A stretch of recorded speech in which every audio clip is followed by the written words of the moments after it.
சாத்தான்குளம் தந்தை மகன் கொலை வழக்கில் குற்றவாளிகள் என அறிவிக்கப்பட்டுள்ள 9 காவலர்களுக்கும் இன்று தண்டனை அறிவிக்கப்பட உள்ளது.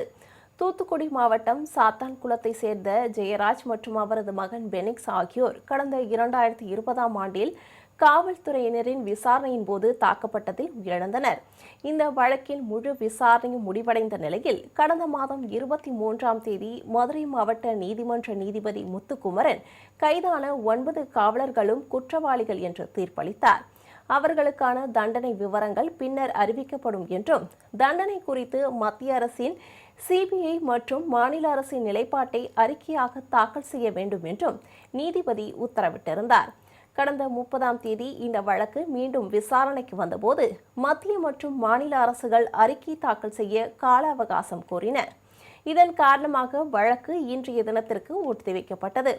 இன்று மத்திய மாநில அரசுகள் விரிவான அறிக்கையை தாக்கல் செய்யும் பட்சத்தில் குற்றவாளிகளான அறிவிக்கப்பட்ட 9 காவலர்களுக்கும் தண்டனை விவரங்கள் அறிவிக்கப்படும் என்று எதிர்பார்க்கப்படுகிறது.